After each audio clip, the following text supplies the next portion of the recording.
Run, run, don't stop. The sound of tires screeching. Metal crushing. A child crying somewhere in the distance. Then silence. Heavy, unnatural silence. I was there when the first accident happened. And I swear to you, it wasn't an accident. Because just seconds before the crash, I saw her. Standing in the middle of the road.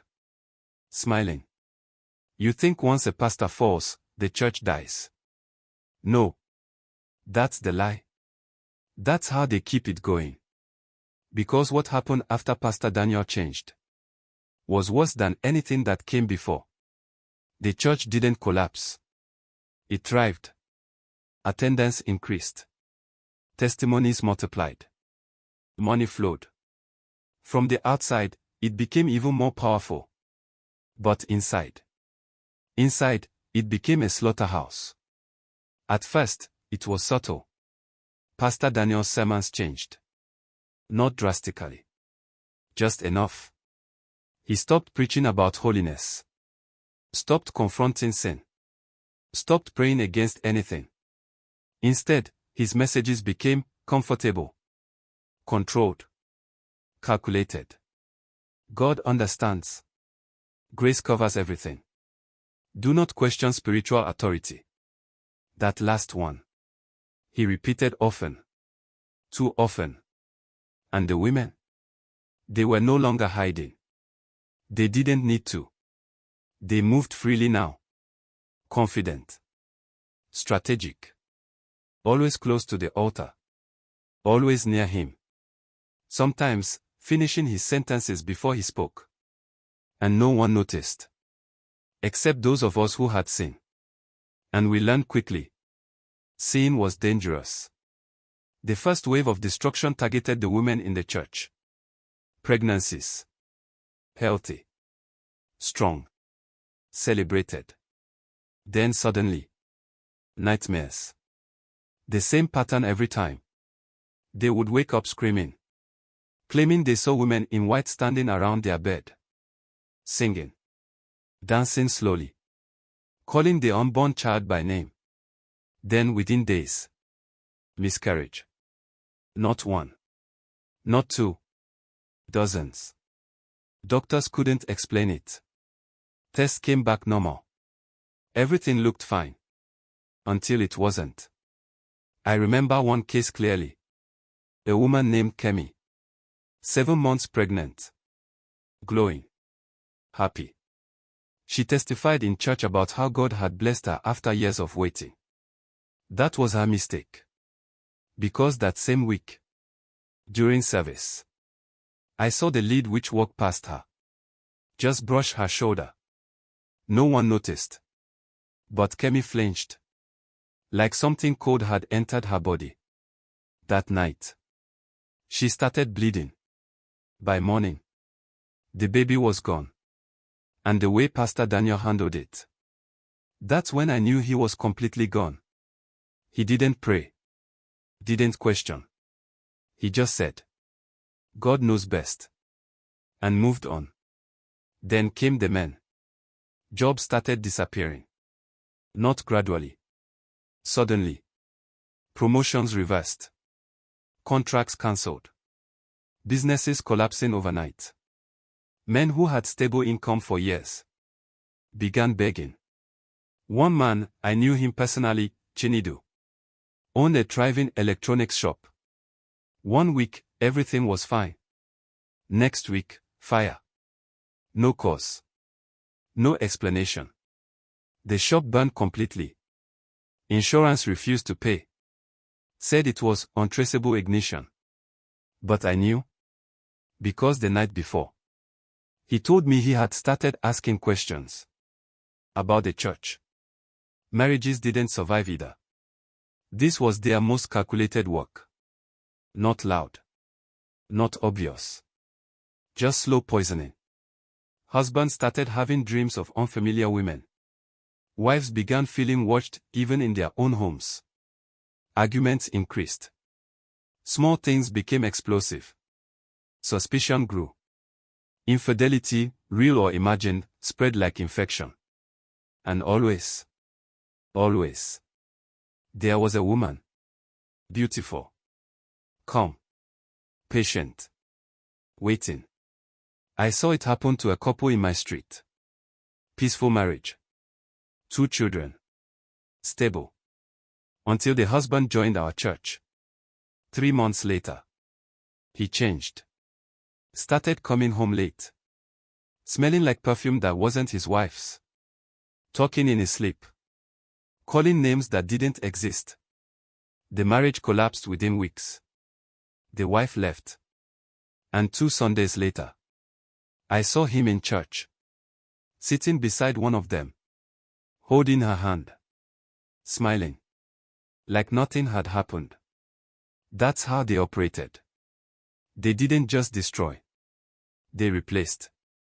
But the worst, the absolute worst, was what they started doing to the entire community. People began relocating. Quietly at first. Then in numbers. Houses emptied. Shops closed early. Streets that used to be lively became silent. Because the attacks were no longer personal. They were territorial. Accidents increased. Not normal accidents. Precise ones. Calculated. It always happened the same way. Someone would be driving. Then suddenly, they would see someone standing in the road. A woman. Dressed in white. Smiling. They would swerve. Crash. And when people rushed to the scene, there was no one on the road. Only blood. I witnessed one up close. A bus driver swerved violently right in front of me. Hit a pole. Passengers injured. One dead. Before the crash, I saw her. Standing there. Looking directly at me. Like she wanted me to understand. This was not random. This was intentional. And the church. Still full. Still loud. Still blessed. At this point, I stopped attending completely. But that didn't stop them. Because once you've been marked, distance doesn't matter. The dreams returned. Stronger. Clearer. This time, I wasn't just watching. I was there. Inside the church. Standing at the altar. But it wasn't Sunday service. It was something else. Something older. Darker. The church was empty. But full. Figures moving in the shadows. And the altar. Open again. Wider than before. Breathing heavier. Hungrier. And Pastor Daniel was no longer resisting. He stood beside it. Calm. Composed. Leading them. Praying, but not to God. No. This was different. Structured. Deliberate. Like he was feeding something. Then they brought people. Not physically. Not fully. But spiritually. I recognized faces. Members. People I knew. Their forms looked drained. Weak. Like shadows of themselves. Pulled toward the altar. Struggling. But unable to resist. And one by one, they were pushed forward. Into it. I tried to run. But I couldn't move. Because then, she appeared. Right in front of me. The same woman. Always the same. She looked at me. Tilted her head slightly. And smiled. "You're still watching," she said. Her voice. Calm. Gentle. Wrong. "Good," she continued. "Witnesses are important." I tried to speak. Tried to scream. Nothing came out. Then she leaned closer.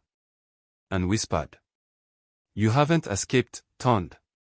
I woke up screaming. Drenched in sweat. Heart racing.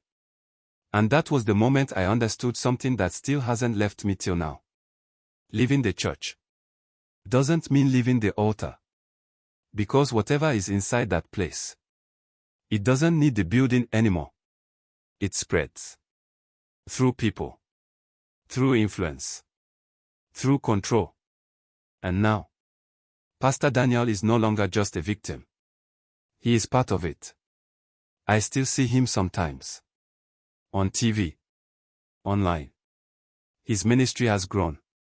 Branches in different states. Even outside Nigeria.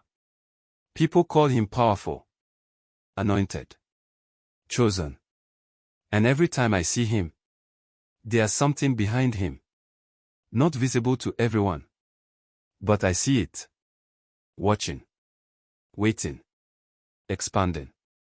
And sometimes, late at night, when everything is quiet, I hear it again. That sound. Breathing. Not from outside. From within. If the altar has outgrown the church, then where exactly is the next sacrifice being prepared? This story isn't over. Not even close. Because what I thought was a single church was only the beginning. And now, I think they know I'm still talking.